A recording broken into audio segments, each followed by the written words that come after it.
This is Lightning Power Lunch with Dave Mishkin and Greg Linnelli on Lightning Radio. We knew going into the break that we needed to get some points to put us back up in the standings, and that's what we did. So we rest our body, we put ourselves through. We try to play it like playoff hockey series and just get to the end. So now the guys at the Four Nations, obviously they're exerting themselves, but they'll get a couple days off to rest and recoup. And we're out here back on the ice. We're feeling good, and we're just trying to get back to that hockey we ended with. Yeah, I think everyone is kind of itching to get back. We got back this weekend and came in for some workouts and stuff just to get back into it, and we had a lot of guys here. I think a lot of guys are kind of itching to get back and continue to build off where we left off. I think the most important right now for that period leading up to the postseason is just to get into a groove. I think that's what postseason is all about. I think who is in best form, who has the best momentum going into the postseason, and then just keeping that going. And I think that's what we have to build in those last 2 months, and then be ready for that postseason.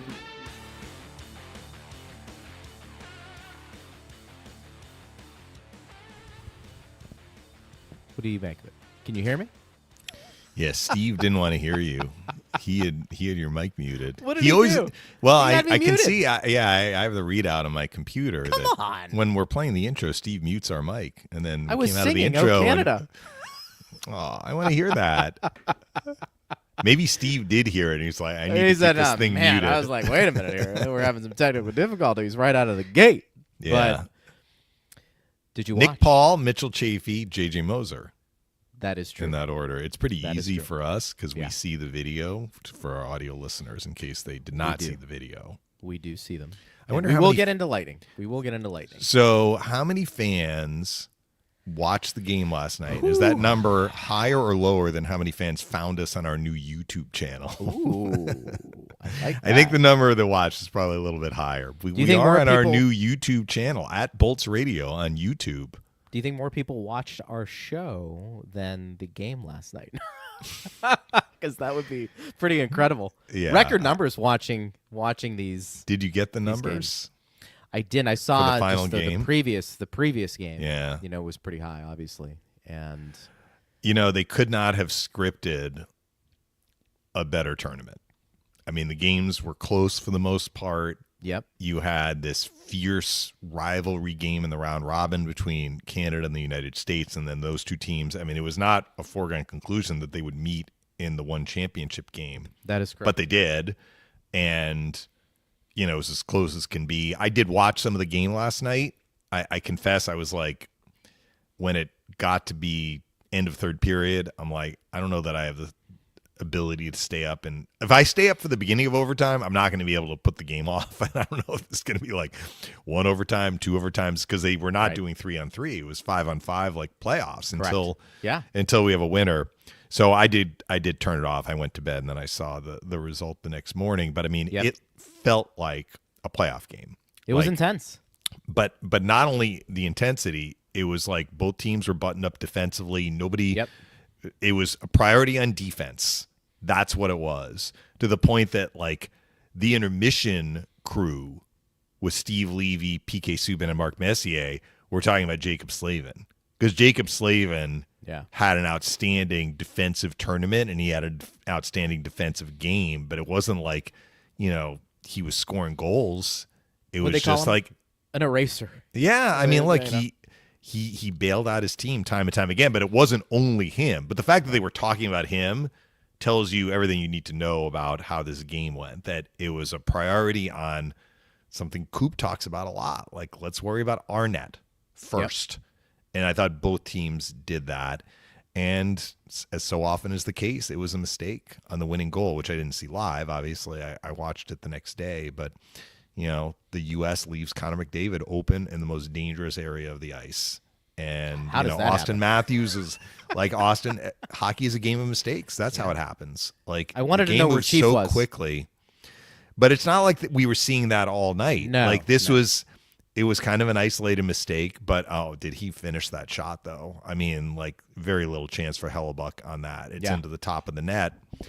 And what I was thinking of, Greg, was 2010 Olympics.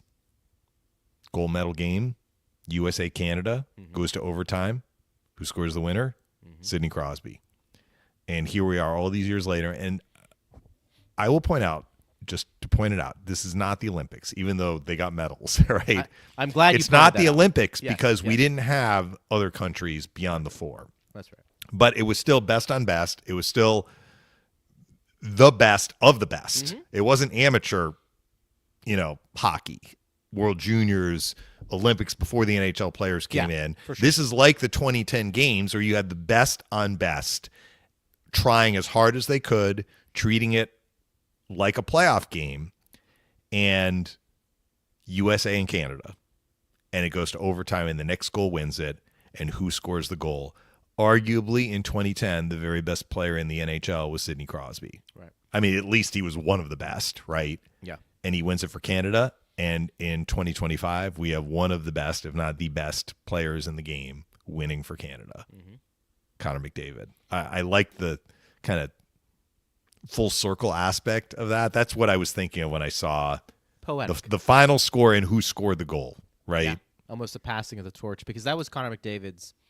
Could you make a case his biggest moment of his hockey career? Well, McKinnon professionally? got the MVP because he scored 4 goals. But remember when Chris Johnston was on with us last week before the tournament started, he's like, this was on like the Connor McDavid priority list. He pretty much is not one to make, I wouldn't even say it's a controversial statement, but he doesn't really put himself out there typically. Although I guess he had some pretty salty comments about Toronto. I didn't hear them. I didn't hear him say it. It was more like I heard people saying, boy, McDavid had some salty things to say about Toronto when Edmonton was playing Toronto. Right. I think he's from Ontario, isn't he? So he's clearly an anti-Leaf guy. But beyond that, he's usually not one to kind of put himself out there. But he did say, I really think we need best on best tournaments.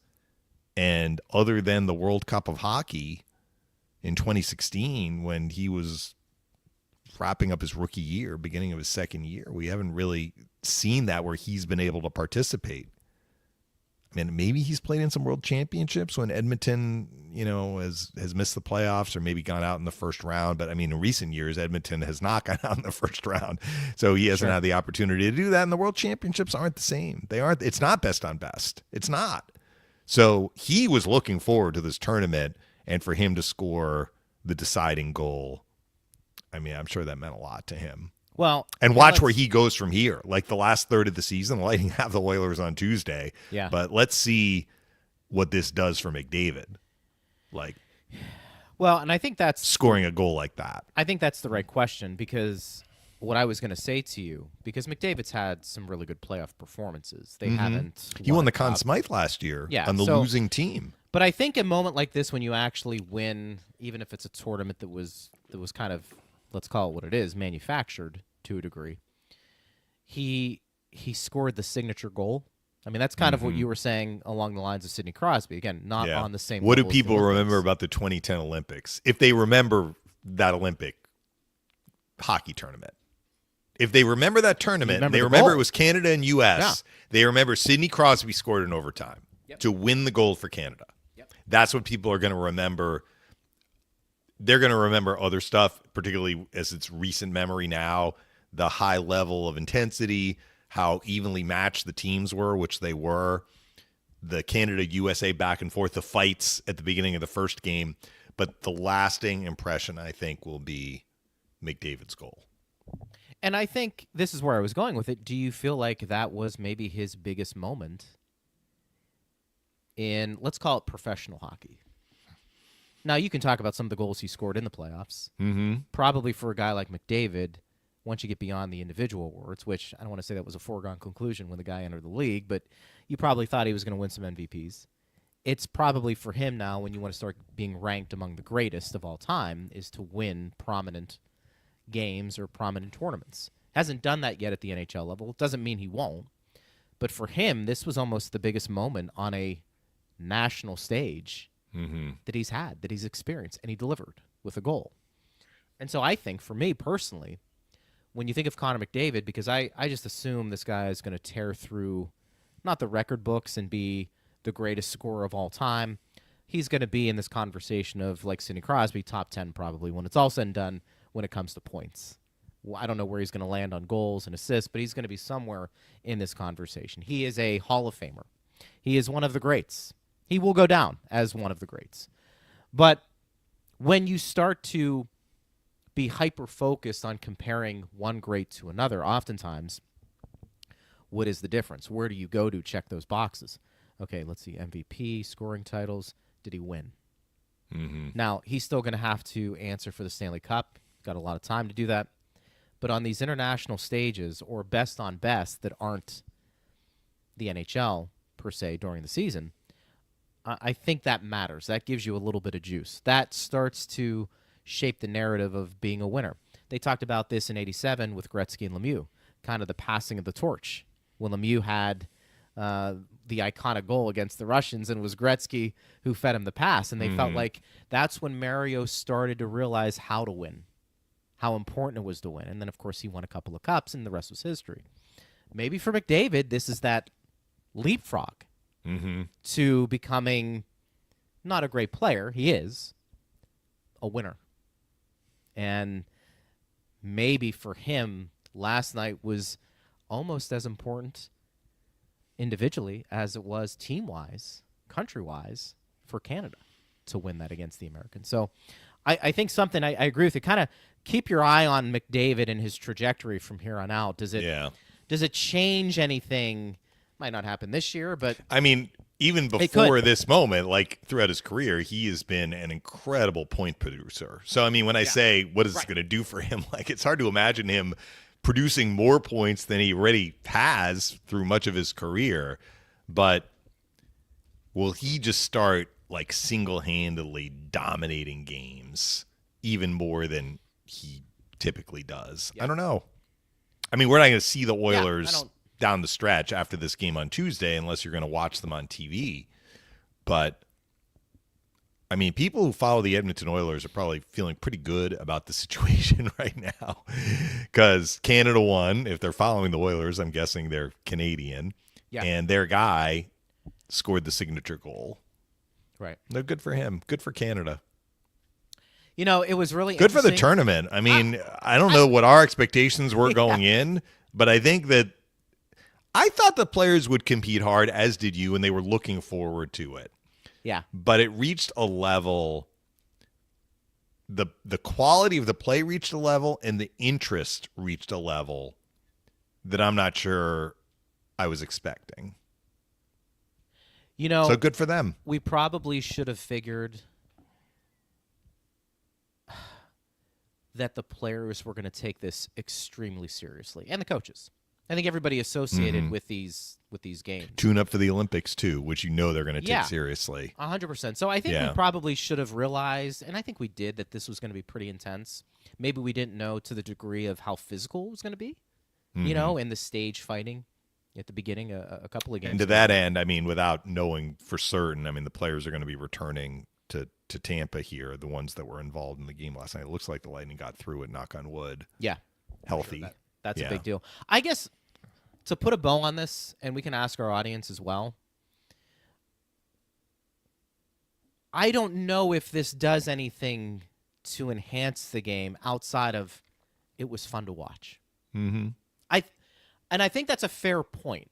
Maybe I'm wrong, and if people want to react to it, they can't have Bolt's radio partner. But if I'm going to sit here and say, is this going to make me become a bigger fan of the NHL? Is this going to make me watch other games beyond the Lightning more because I saw some individual players and I'm like, yeah, I want to see how this person performs the next 25 games of the regular season and hopefully into the playoffs? Probably not. This was, for me at least, a unique event. It was very entertaining, and I think that's the key word as well. This was entertaining, and people want to be entertained. As they said in the first Gladiator, are you not entertained? I was entertained when I watched it.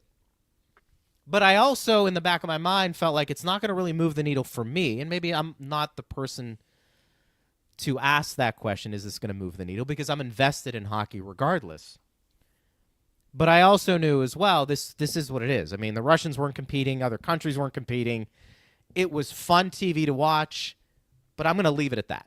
Mm-hmm. I'm going to leave it at that. But if other people want to take it beyond just that, I'm all ears to listen to how you're interpreting and what happened during these games, because they were competitive and they were compelling. I think what we've seen in past Olympic games, which, I mean, they happen at the same time of the year. Usually it's in February, if memory serves. When the NHL has been involved and had a break, it's been in February.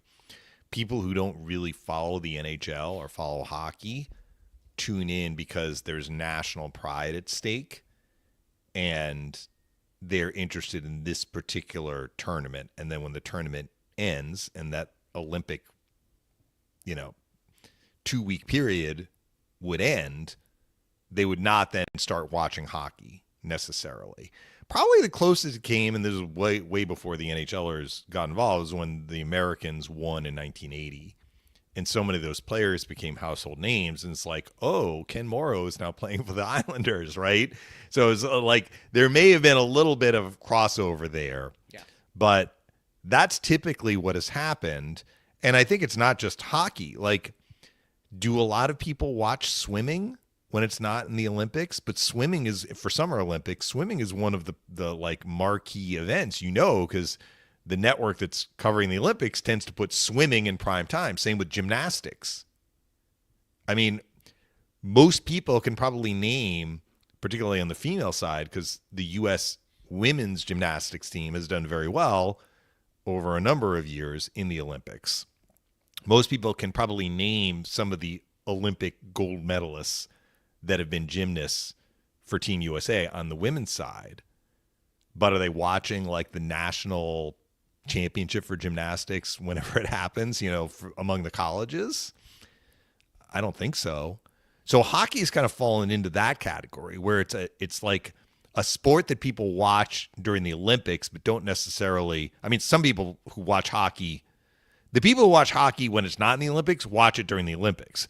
But there have been people who watch hockey as an Olympic sport and then forget about it for 4 years.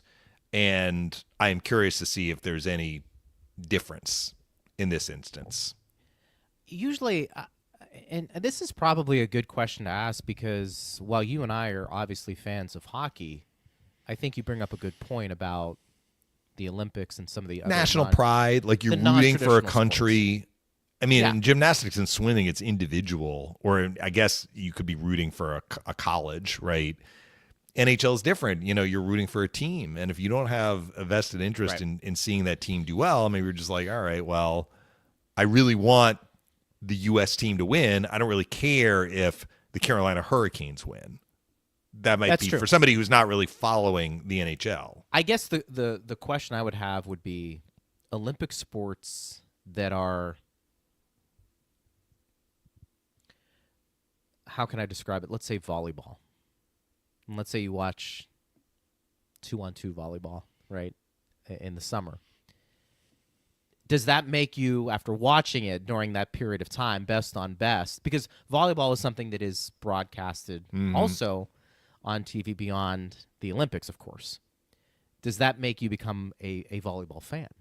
Are you watching that? Swimming, you're right, it's individual, but even track and field. I think a lot of people are fascinated by the fastest person. That's another one. Yeah, track and field's a great example. That's usually in the second week that happens for the Summer Olympics. But are people watching the national championships in the U.S. for track and field? Is it even on TV? But I will tell you this. People can probably tell us. But when Usain Bolt was doing his thing, I was probably more inclined to watch a non-Olympic event that he was participating in. Now, look, that's probably not fair either, because I also know those races aren't very long.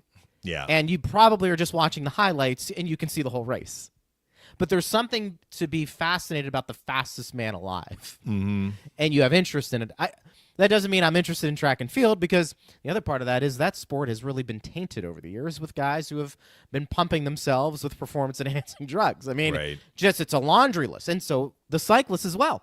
Tour de France was also something that I think a lot of people took national pride in because of Lance Armstrong and when he went through his story, but how dominant he was. But then you came out and found out that this guy was probably not the cleanest guy, and is Tour what it de is. France is different, though. So, I mean, there is cycling in the Olympics. I'm not sure that cycling in the Olympics gets the same. I mean, I'm certain it does not get the same amount of buzz as the Tour de France.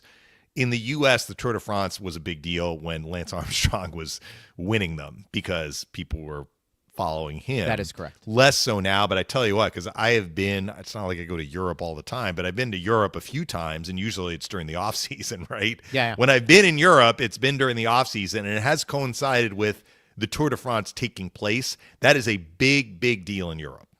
Huge deal. Yeah. Huge deal. Yeah. Like, not just people in France and Belgium are watching the Tour de France. That's true. So that's a little bit of a different example or a different category maybe, but I guess we'll see. I mean, the league can talk about the ratings down the stretch in the regular season and in the playoffs, and maybe some of these people that don't typically watch hockey but follow this tournament will follow hockey when the playoffs start.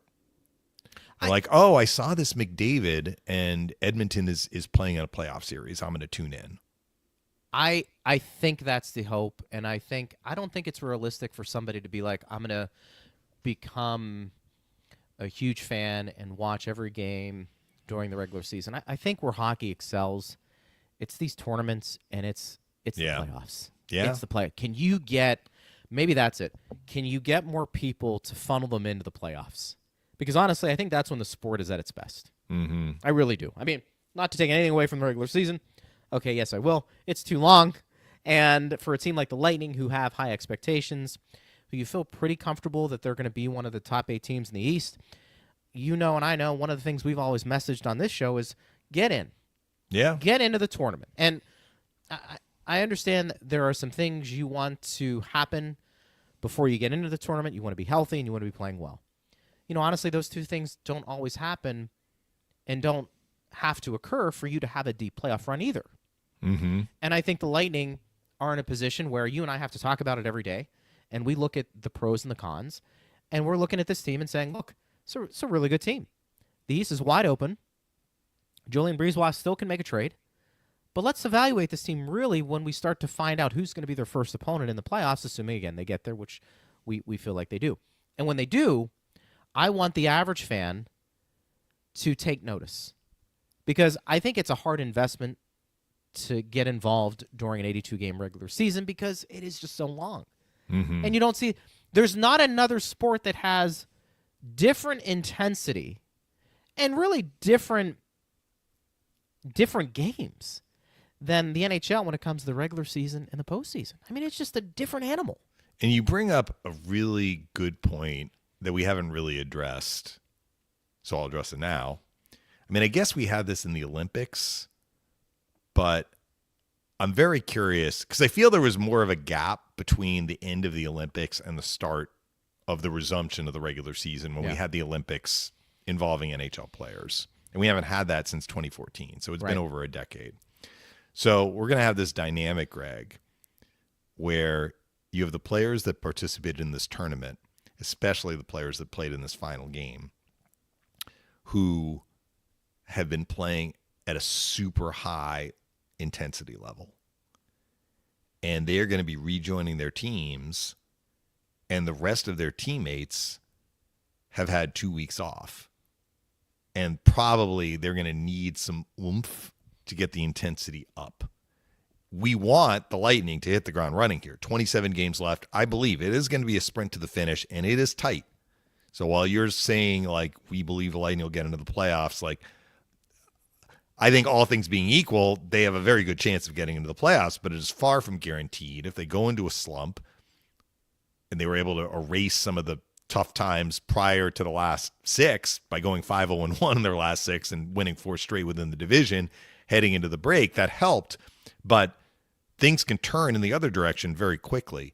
So what I'm saying is it's a weird dynamic because I think like Hagel and Cirelli and Point and Gensel especially, and maybe Hedman too, who didn't play in the championship game, like they're bringing the energy of having been in high-intensity games, whereas the rest of the team hasn't, right? It's this weird dynamic. So what you'd like to see is that the Hagels and the Cirellis and the Points and the Gensels drag everybody as we say, into the fight. Yeah. Like they hit the ground running on Sunday. Right. They're like, we're coming off this incredible experience, high intensity. It's like we're ready to start the next playoff series. We just won a playoff series, or we were in a playoff series that we lost, but we're getting a chance to play some more. It's almost like, let's take the next step. Whereas the rest of the team and the rest of the league, honestly, has been like, we've been practicing, but it's not the same, right? So what will this mean? Like Seattle, did Seattle even have a player playing in this tournament? That's a good question. I mean, I don't think U.S. or Canada, maybe No. Finland or Sweden. So I mean, like their entire team Yeah, good point. has been off. Now they play Saturday, Yeah. so they will have kind of worked out some of the kinks when they play the Panthers. Good point. But the Lightning have this weird dynamic where, 5 of their players were in this tournament, right? Steve said only he thinks the Capitals didn't have anybody in the tournament. All right, so somebody on Seattle was in the tournament. Yeah. That's trying to weird. The think who. Capitals have the number 1 record in the I know. East, right? They have the number 1 point total in the entire league. I guess I should have looked at the standings. That is surprising to me that the Capitals are the only team You not surprised to have a Tom player. Wilson wouldn't make a Team Canada? Yeah. Just based off of, we talk about unique. I mean, could you imagine him in this tournament going against the Kachucks? Well, You know what I mean? Like that bravado on bravado. Yeah. Like, I don't know. I think Tom Wilson, I told you, I think is this isn't a Tom Wilson rant. You talk about guys. I understand- Capo was from Seattle, which, Okay. Good point. forgive me, I knew that the trade happened, but I wouldn't have immediately been like, oh, yeah, No. he's in Seattle because he'd But been like- with the Rangers all those years. Wilson would be a guy that maybe he's not one of the top 15, top 12 Canadian forwards, but he's also a unique one that I think if you're building out a roster, I mean, could you imagine even Tom Wilson on your 4th line? Yeah. Go out and pound some bodies and play on the power play. Well, look, it was not an easy decision No, building it these wasn't. rosters. It wasn't. I mean, how did Travis Konechny feel? He's like, sorry, Travis, you're not playing in this final game. I saw Tough Brett pill to swallow. Marchand gave him a piggyback ride out to get his medal. I know. That's a tough one. I mean, I guess the other part is you could not have been picked, right? And Right. not have been around all of those superstars either. I'm sure you want to try and take the positives from that, but Yeah. But you know what I'm saying as it relates. do. I mean, maybe it relates most to the Lightning because you have a high volume of players that were relative to the rest of the league that were playing in this tournament, and they're joining a group of players that have been off for 2 weeks. I'm curious to see if the Lightning have an advantage. It will be interesting based off of, to your point, the amount of guys who did play. Because In these we had games. fans express concern. It's like, they're going to get I get worn it. down, playing these games, and maybe That's it's the opposite effect, Look, or that maybe is there's valid. something to that. Yeah, I'm not going to poo-poo that. I won't, because this was a physical tournament. It was. Yeah. It wasn't. I know they had time off in Matthew between. Tkachuk got injured. I mean, he was did. well enough to dress for the game last night, but he only played, I think he was in single digits, wasn't he? He didn't play in the 3rd period at all. He may have only played a portion of the 2nd period. And I saw they brought in Charlie McAvoy for Team USA. He was on the team. Yeah. And then he was like, ooh, is he going to play? Is he not going to play? He's getting Right. evaluated. And then they had a video of him reading the starting lineup, and he had his arm in a sling. So, That is such a hard conversation to have. We've had it on this show about that component, and it felt like this tournament more than others, partner, you had more players who were banged up. It really did. Like, I mean, Theodore, yeah, right? Makar came back. He was sick. right. But there were, Tkachuk, probably the biggest name. I mean, Well, and McAvoy. I mean, And Matthew McAvoy. Tkachuk might be fine. It may just be that he's got something nagging and, he's going to recover. But to have your arm in a sling, That's not good. That's not great news for the Bruins. that's not no. good. McAvoy's a good player. Yeah. Really good player. So, anyways, I'm curious how people responded to the game last night. We have some questions about it that we'll get to. Do you think the Lightning will benefit in any way based off of the amount of players who participated in the tournament? Can they use that as a springboard to finish out the season on a high note, or do you think it empties the tank a little bit to a team that's played a lot of hockey over the last few years? I do think that's a fair question to ask. This was pretty interesting, partner. I did not realize this, but Sean says not a single penalty on Team Canada. Rigged. There were not a lot of penalties in the game, though, Yeah. right? How many power plays were finished. given? One? I should look up the box score. Hard to believe. Was this playoff type officiating? Swallow the whistle, baby. Well, it was from what I saw of the game, it looked like it was a fairly clean game. Like the teams were competing hard and defending well. I'm pulling up the box score right now. Yeah, there was one penalty in the whole game. So they let him play. Letting them play. Is that one of the best cliches? But I mean, letting them play just means that they're not going to call anything that's, if it's a 50-50, they're letting it go. If it's flagrant, they're going to call it, but there weren't any flagrant plays last night. Yeah. I didn't see any. I mean, I didn't watch it from beginning to end, but I watched enough of it to be able to make that determination. There was a lot of talk before this tournament and even during the tournament, partner, about Sidney Crosby's legacy in terms of just these international tournaments. And obviously he's won some cups. Do you think this did anything for that even more? They kind of like gave his record in these settings, and it was. Well, I mean, it's another impressive. notch in his belt, right? And I mean, I think that the Canadian players talked about how much having him in the room like affected them in a positive way. It was a big deal. I mean, it's not like he was some innocent bystander, or not innocent, just along for the ride. I mean, he did contribute. Right. It's all about the legacies. Yeah. When you get to a certain point. But that, Sean, that's a good observation. Thomas says, with the Four Nations done, did we just get a preview of next year's second line of Hagel, Sorelli, and Marner? Well, the cap is going. Yeah, the cap is going up. I'm not sure it's going up enough for the Lightning to be able to fit Mitch Marner. Come on, that's not going to happen, is it? I mean, No. look, I'm all for going big. Yeah. But Mitch Marner is one of, would you say, the most dynamic? The Maple Leafs would be out of their mind to move Mitch Marner. I mean, I don't know if you can move somebody with the salary at the level that it's at for him. There was talk last year when they had another disappointing run. Yeah. that Disappointing they were gonna have run, to though, trade. Greg. They lost in Game 7 in overtime. Listen, I'm not disagreeing with you. But in the eyes of those in Canada, specifically in Toronto, where they haven't won in how many years, Why you talk? that they were going to have to potentially deal one of the big three. Now, I think Matthews out of the three, and I'm putting Nylander, Marner, and Matthews. Matthews, to me, is an untouchable. I mean, that guy is, there's Connor McDavid, and, there's some guys that can be in that same conversation for second or third. I think Matthews is part of that conversation. I think he's just a dynamite player.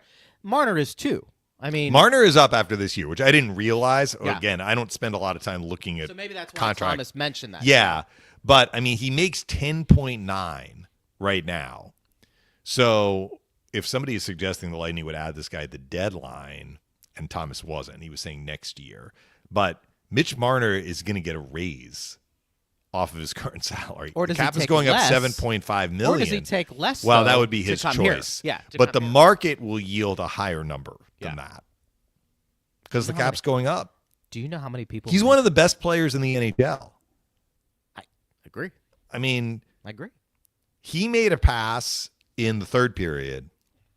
I'm trying to remember who was on the other side. It may have actually been McDavid, and JT Miller broke up the play. If JT Miller isn't aware enough, it's like you talk about, like, how did they leave McDavid open in the middle of the ice? Like, that was a mistake. Right. But mistakes when you're playing the game at the level that we were seeing last night, like the amount of correct decisions that were made by the defensive team, whoever was the defensive team, when they had to make that decision, like the percentage was overwhelmingly high. It's just that it's hard to be perfect, and that was a mistake that happened with the wrong guy getting left open at a horrible spot on the ice if you're Team USA. Sure. But like JT Miller may have saved a goal there, and it was late in the third period. So if that pass goes through and McDavid is able to finish, I mean, it was a situation where Hellebuck was going to have to get over in a hurry if the pass got through. Like, we'd be saying, what a pass by Mitch Marner. Yeah. He scored in overtime in the first round robin game. This guy is a hell of a player. I agree with you. Look, I'm not disagreeing with you, but sometimes when things get stale, And when I say stale, when you have a core Yeah. and you haven't won a cup, If the Maple Leafs sometimes walk they away do from this. this guy, shame on them. But I'm not in that cauldron, which is probably the right No, way of putting you're a it. big fan, I mean, and it is I like it is Marner very as well. difficult Yes. to kind of be day in, day out in Toronto with the focus and the attention on the minutia, because no player, pick any player in the history of the game, Wayne Gretzky, Mario Lemieux, Bobby Orr, Connor McDavid, Sidney Crosby, Alex Ovechkin, Nikita Kucherov, no player is going to play perfectly every game. Every player is going to have a bad game. Every player is going to have bad games. Yeah. Every player is going to have plays that don't go right and they make correct. mistakes. And Mitch Marner does a lot really, really well. Like among the best in the entire world. So he has been part of this group that has had playoff disappointment. And maybe people are like, well, he has not stepped up enough. All right. I mean, those may be fair criticisms in a particular series here and there, but it doesn't take away from the fact that, like, he can do things that very few players in the league can do. Is he going to run a guy through the wall? No, he's not that player, but he can do so many other things really, really well. I mean, I'm giving with you you. my opinion. I'm with think you. I think the Leafs would be crazy to not re-sign him. And I mean, it's not like they don't have the cap space now, right? I mean, they have. I was just looking at their situation. I mean, Matthews is signed long term and Nylander is signed long term. Now Tavares, age 34, making $11 million. He's a UFA after this year. Might be a Not different bad. story. Now, Not if he bad. wants to come back, maybe he comes back at a discount. Yeah, right. you're going to have to come back at a discount for sure. But they've got Riley locked up long term. They've got Tanev at a lower number locked up long term. They have OEL locked up fairly long term at a reasonable number. So it's win now for Toronto. I mean, it's been that way. I get it, but I mean, they've got. But what some- I'm saying is, like, a lot of their main guys are already under contract. So Yeah, it's like the cap is going up next year. Yeah. I mean, Matthews is not getting a pay raise, nor is Nylander. What's So you nice? have the room. Is Nyes getting an increase at some point? He's still relatively Well, young, he's right? still at the beginning of his career, so he's a restricted free agent with no arbitration rights. Yeah. Because he basically just came into the league. Right. So, yeah, he'll get a raise, but they have $7.5 million to work with. Yeah. I don't know. Look, would I love to see Mitch Marner on a line with Cirelli and Hagel? Yes, I would. I would. I don't think that's going to happen, though. The position flexibility that John Cooper would have mixing and matching lines there. I mean, geez. Yeah. Wouldn't that be fun? Thomas, you're getting us all excited. I get that, man. I appreciate that. Christina says McAvoy was in the hospital for a couple of days with an infection in his shoulder. Oh, maybe AC that's why he had the joint arm in injury the sling. He said AC joint, or she said AC joint injury in the Finland game. Yeah, which was no, that wasn't their last game. That was their first game. USA played Finland in the first game. So he played through that because he had the big check on McDavid Huge checks. in the second game. Yeah. I don't know what that means. Like, if it's an infection, then you hope that it just clears up. Yeah, But if it right. was more than that, and then in addition to the infection, we'll Yeah. see. The Lightning have the Bruins twice in the span of about a week. Actually, it's a Saturday and then a Saturday, because the afternoon game at home is on Saturday, March 8th. And then they play the following Saturday in Boston. Gotcha.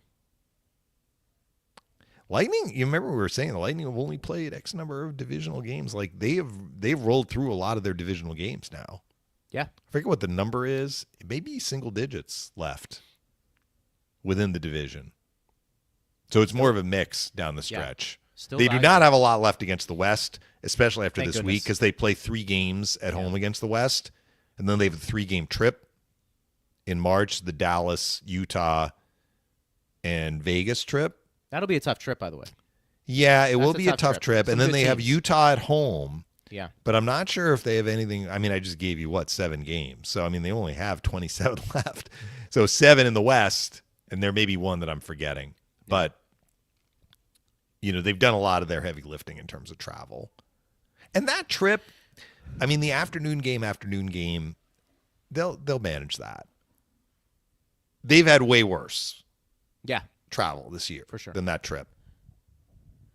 Thomas also says, what this tournament did was bring the casual sports fan to the NHL. Perfect timing. NFL season ended, NBA on break, and MLB not started. Gave the NHL a unique opportunity to have the best players showcased in a competitive match. I mean, I think that's I agree the with that. theory. Yeah. But are they being brought to the NHL, and are they staying there? That's kind of what you were asking. I guess, and me Thomas, too. I think what you said was the hope. Do we know that they brought the casual fan? I mean, you and I were talking about it, but we don't have any hard evidence of that. Well, when he says brought the casual fan to the NHL, I think he's saying they brought the casual fan to this tournament to see NHL players. I don't know if we can definitively say that the casual fan has been brought to the NHL. That's always it's like a conversion when you're doing marketing and you're doing a bunch of ads about your business. You get somebody to click, but then do they purchase? Yeah. That's kind of what this is. Like the NHL, they're checking it out. The NHL did an ad on Facebook. And they're hoping now that the casual fan says, "Ooh, look at the checking involved and the high stakes and the anthem before the game and the fighting." And then you got to still click on the link to see what it's all about and how much is it. What's the cost going to be? What's the investment going to be? And it may be, Thomas, that some of these fans who like sports and enjoyed what they watched may say, I really like this tournament. I'm going to tune in for the hockey next year in the Olympics. Right. For sure. To see this sort of tournament again. I love it. But not the playoffs. Yeah. We'll see. The playoffs tend to be regional. If your team is in it, then like that area has great ratings. Alex on X says, I have friends who never watch hockey who are now intrigued and want to watch the rest of the season. Who knows how long it lasts, but yes, I would say it captures casual or non-fans for the short term at least. I would agree with that. Well, that's great news. Thanks for the comment, Alex. I would, in the short run, yes. And now the question becomes, do they identify with the team or is it just the league in general? Mm-hmm. Because if you're just an average sports fan, you're probably going to say, okay, well, who is geographically, who am I rooting for? Or, hey, you know what? I've been hearing a lot about this Lightning team. I saw a few of these players play. I'm going to become a Tampa Bay Lightning fan. Mm-hmm. And usually that's what you need. That's the conversion. And I don't know if the league should probably tie some of the marketing from this event to some of the teams that are going to be appearing on national TV this week, which I know Detroit and Minnesota are playing. Well, for example, Dylan Larkin played in this tournament, right? So you tie Dylan Larkin in his Team USA jersey and then show him in his Detroit Red Wings jersey. That's kind of what I'm saying. Yes. So it's like casual fan. You just watched these players playing this tournament. Here's where they're going to be this Saturday. They're going to be playing in this game. Yeah. Joel Eriksson Ek played for Finland. He's going to be playing for Minnesota. I mean, that's just an example, right? No, I know. No, it's a good point. It's a good point. The question, is it the country that drew you in, or was it the actual hockey? Well, what drew somebody in, and maybe you focus in the U.S. on the U.S. players.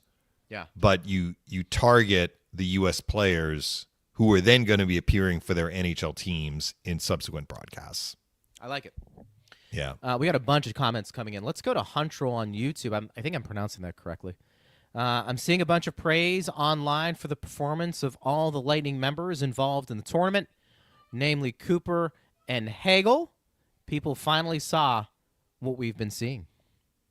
Well, I think there was chatter about, I think Coop may have even said it, that even your youngsters are cheering about Cooper and Hagel. Enzo's trying to bang on the door. Yeah, let me get on. I want to be on the air and talk about the Lightning. But I think it was Coop who actually said this is going to be Brandon Hagel's coming out party. People are going to realize what this guy has been doing for us. Yeah, maybe. Maybe the fight did. Well, that was part of it, but I think that was part they of had it a for good me. tournament. Yeah. The Lightning players had a good tournament. They did. They really did. I don't know if it was a coming out party and people were going to start focusing on Brandon Hagel and get his rookie card and keep it locked in somewhere, and that's fine. But the Lightning certainly acquitted themselves well. Not to open up an old wound, wasn't it kind of weird, Team Canada not having like a Stamkos on that team?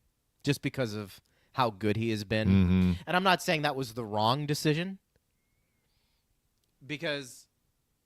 Or the right decision, because, I mean, I don't know if Steven Stamkos is, I mean, those players that were on the ice, Yeah. I think you can make the case they're having a better year than Steven Stamkos. It's just there are only so weird. many spots. I mean, I just mentioned know. Konechny. He was on the team, know. but didn't get in every game. But for so long, you associated Stamkos as one of the best Canadians in the game, best players in the game. Just wasn't meant to be. That part I thought was interesting from that perspective. Addie on Facebook says, I watched the whole tournament, was rooting for our players, and just good games. Didn't let me down.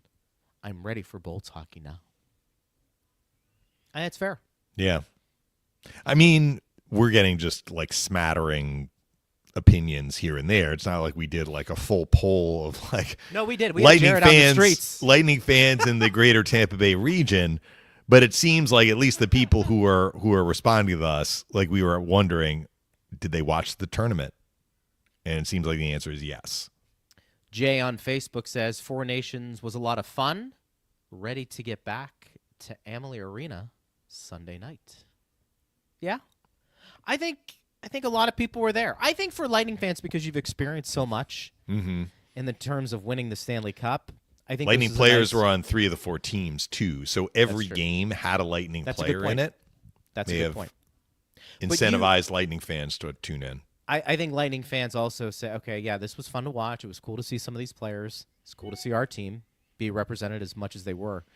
We know what the big goal is, and it's to win the Stanley Cup. Had this been the Olympics, maybe a different tone there. But I kind of agree with what Jay was saying. From Dr. Girl NYU on Instagram. I love it. I think it created a whole bunch of new fans for hockey. Extremely well-played tournament. I was cheering for people that I haven't closely watched as much as our boys. I'd be curious to know who that would be. Well, it sounded like everybody York, was right? talking about Jacob Slavin, right? And I'm not saying this to be like, well, I've been talking about Jacob Slavin. You've been But I mean, talking about it for a I have while. been talking. You're Yeah, a huge like fan he of is a his. terrific player. Yeah, right. I mean, here's the thing to remember about Jacob Slavin. The last couple of years, you know who his defense partner has been? Brent Burns. Yeah.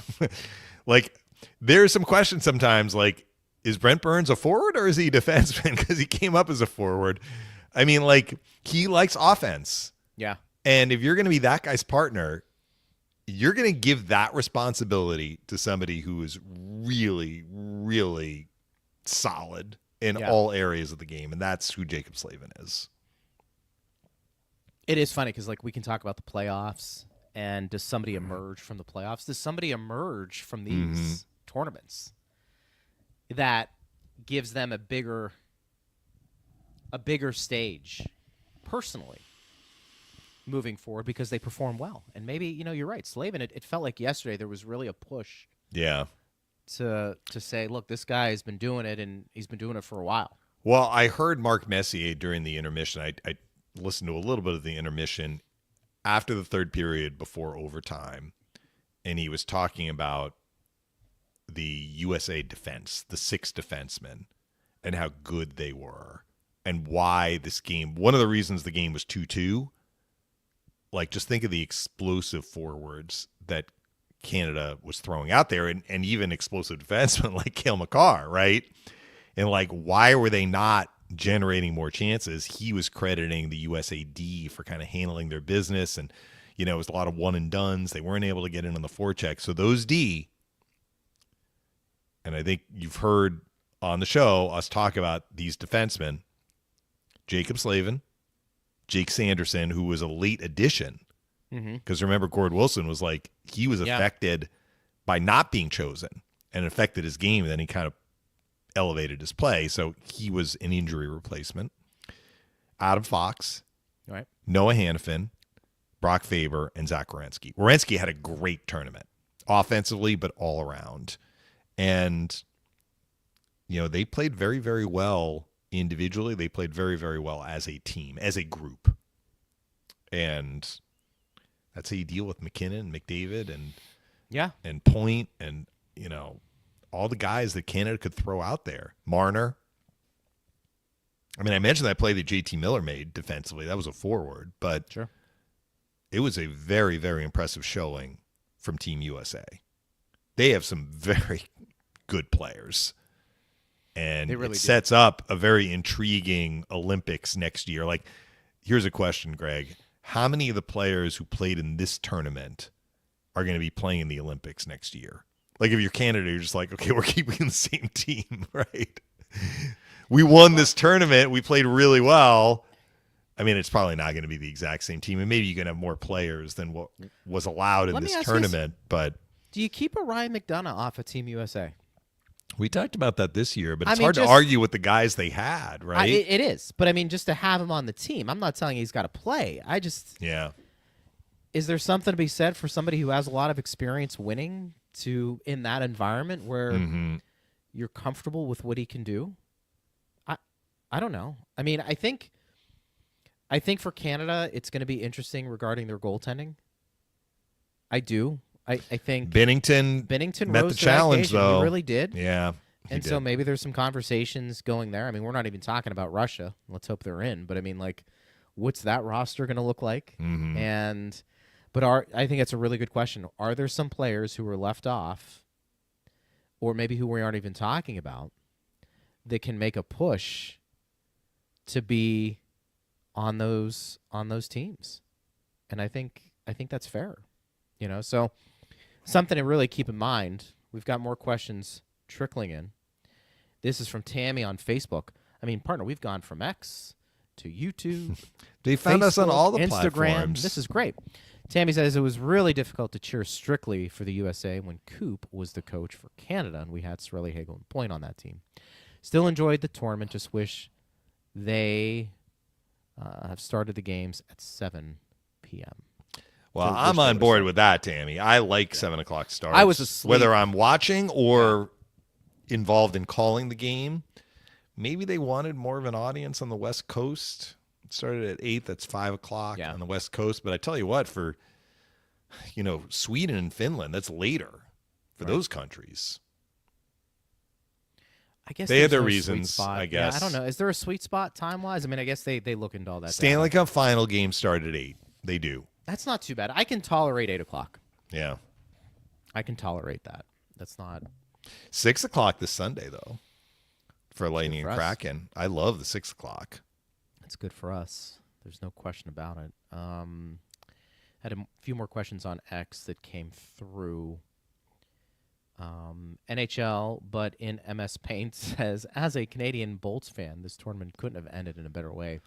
Maybe a game-winning goal by a Bolt, but wow, that was fun. Do we think Cooper tampered and tried to convince any players to come to Tampa? I mean, you got to define that. Like what? Yeah. At this Well, point, Cooper was people not the know. only coach behind the bench because you had No. DeBoer, Cassidy, and Tocchet, Um, or at least on the coaching staff, right? All I'm going to say is this. In those type of settings, you're always selling yourself and your organization. Mhm. And you don't necessarily say, why don't you come to our team because you're going to be a free agent, but there are ways to hint at that. And look, these players know at this point. John Cooper was, ranked the number one coach players around the league would want to play for, players coach, as they say. I think they know the reputation. I'm not sure Coop has to do a lot of selling. Maybe.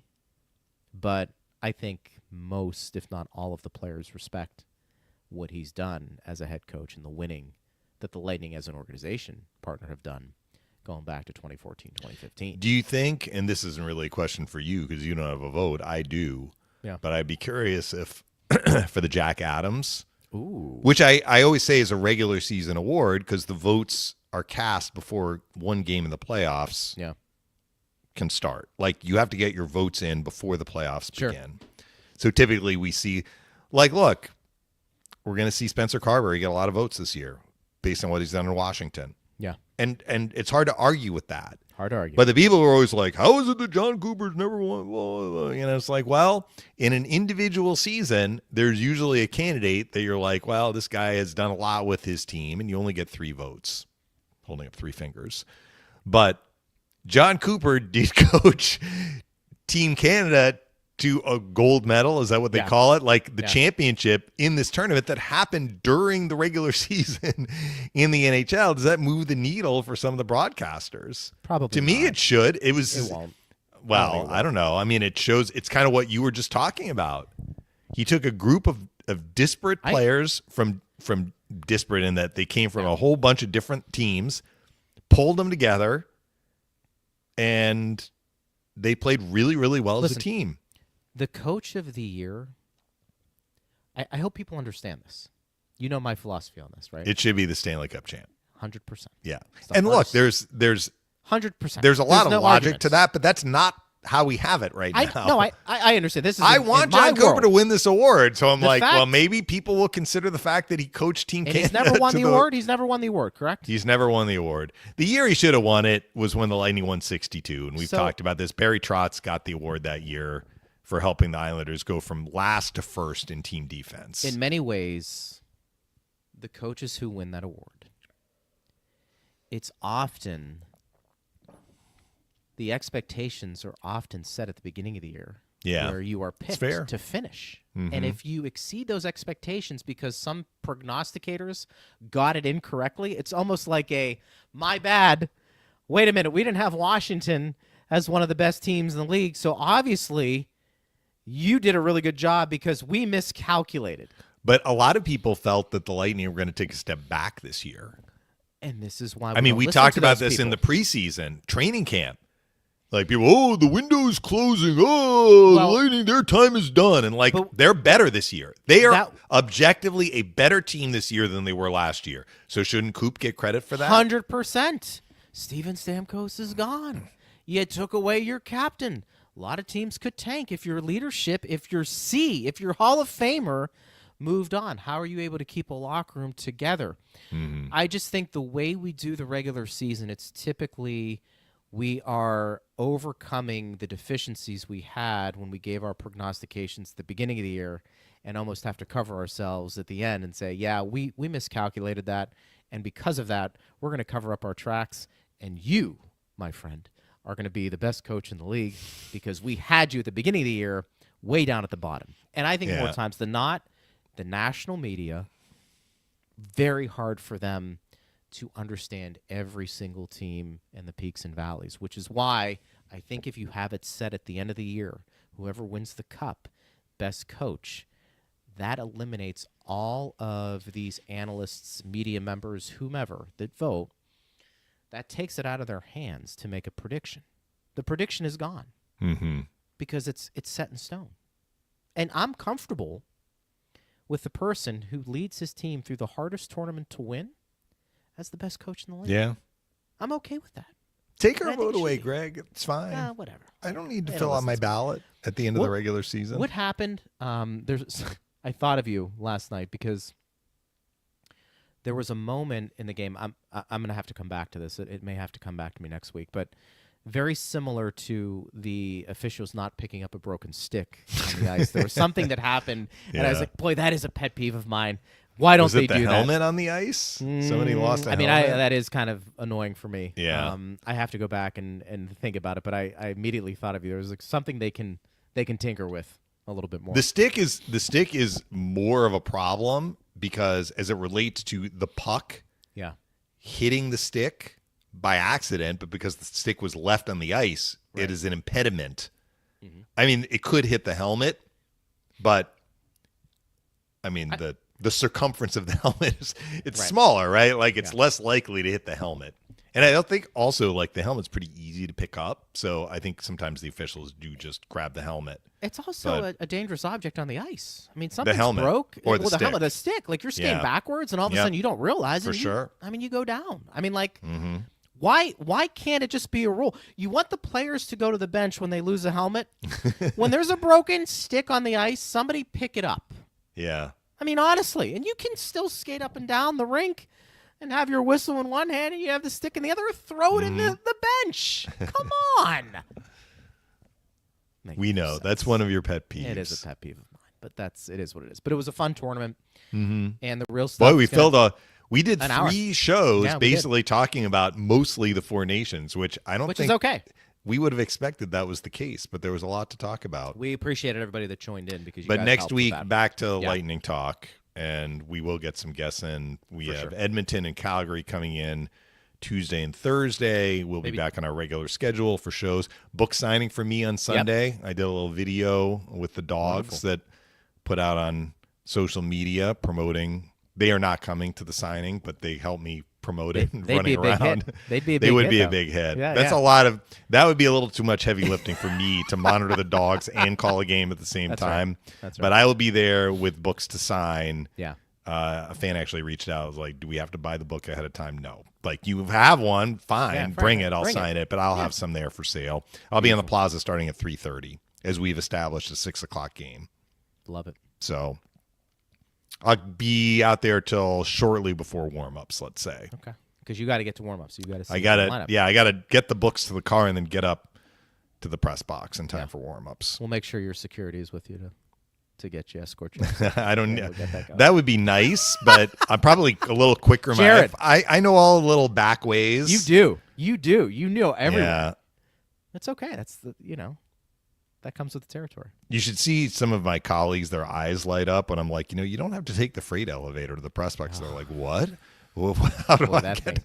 I'm like, let me show you a couple of other ways. And they're like, oh my gosh, thank you very much. Here's the Batmobile. Push this little button and it goes. All right, well, we'll talk on Sunday for the game. That'll be a 5:30 pregame. I'll talk to you and Phil closer to the puck dropping. And then on Monday, we'll get it back with recapping some games. And I know that'll be fun. But this was fun, partner. Glad to be back talking hockey after a little bit of a break. And we'll do it again on Monday. Thanks to everybody who listened. We appreciate you guys. Thanks to Steve Versnick, Jared Johnston. I'm Greg Linnelli. You've been listening to Power Lunch right here on Lightning Radio.